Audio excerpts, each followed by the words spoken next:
É muito importante. Aconselho-te que de mim compres ouro provado no fogo, para que te enriqueças, e roupas brancas, para que te vistas, e não apareça a vergonha da tua nudez, e que unjas os teus olhos com colírio, para que vejas.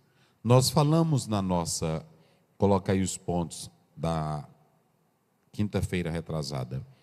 Nós falamos que essa igreja, ela estava pobre.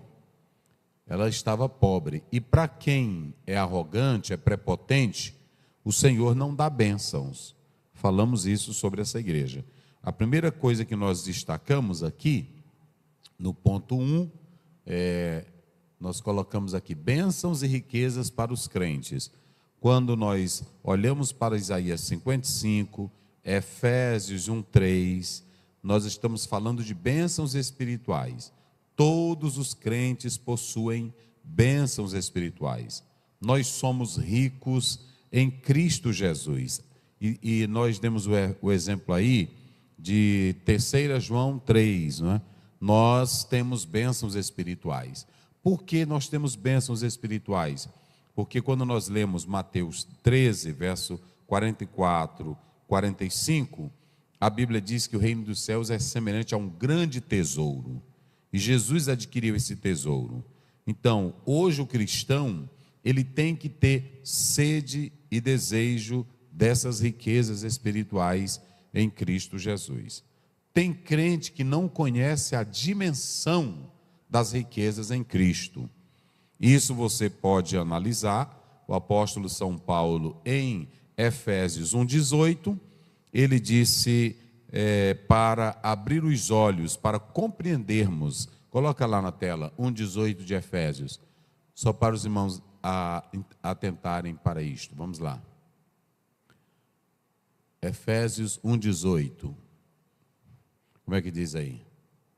Pode ler aí.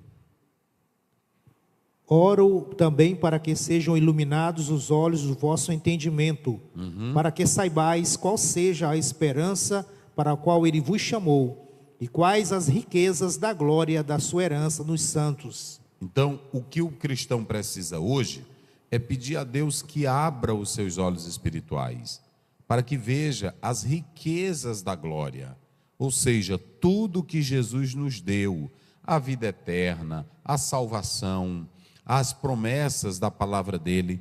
Então nós não precisamos mais de outras riquezas, nós já temos a riqueza espiritual. Irmãos, não há coisa melhor do que essa consciência daquilo que Cristo nos deu. Então nós temos, veja aí se é Colossenses 2:8, deixa eu ver se coloca aí, Colossenses 2, então vê se é o 18.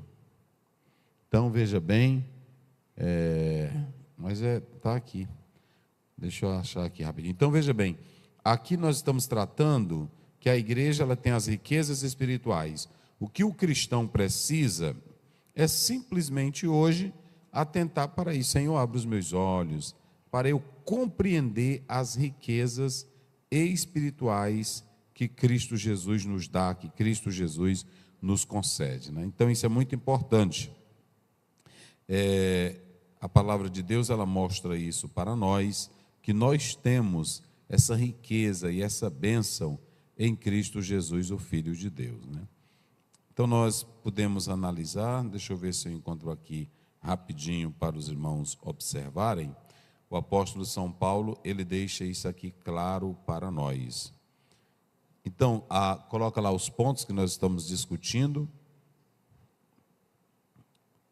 Então vocês podem observar,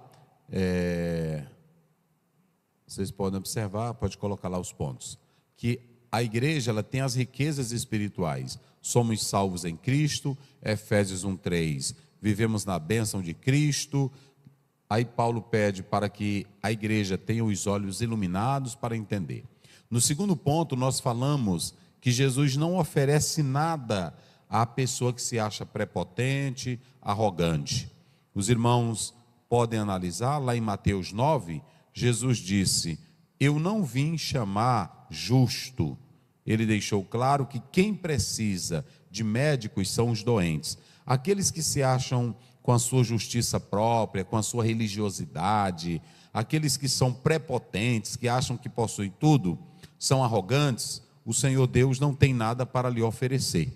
O Senhor só oferece para quem é humilde, para quem se dobra diante dele, para quem o chama para a sua vida, clamando por ele. Mas, se a pessoa não quer Jesus, não quer a palavra, então pronto. Quando nós lemos Mateus 19, o jovem rico, Jesus disse para ele: falta-te uma coisa. Ele tinha muita coisa, ele tinha bens, ele tinha religiosidade, ele tinha costumes, ele tinha tradição judaica, mas a Bíblia diz que ele não queria Jesus. Por quê? Porque ele estava apegado às coisas desta vida.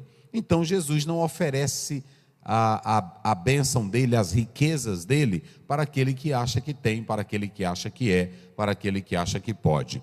Note que para essa igreja de Laodiceia, ele estava dizendo: eu aconselho-te que compres. Se ele estava dizendo que era para aconselhar, para ela comprar, ele não estava dando para ela. Ele não estava dando para ela. Ok?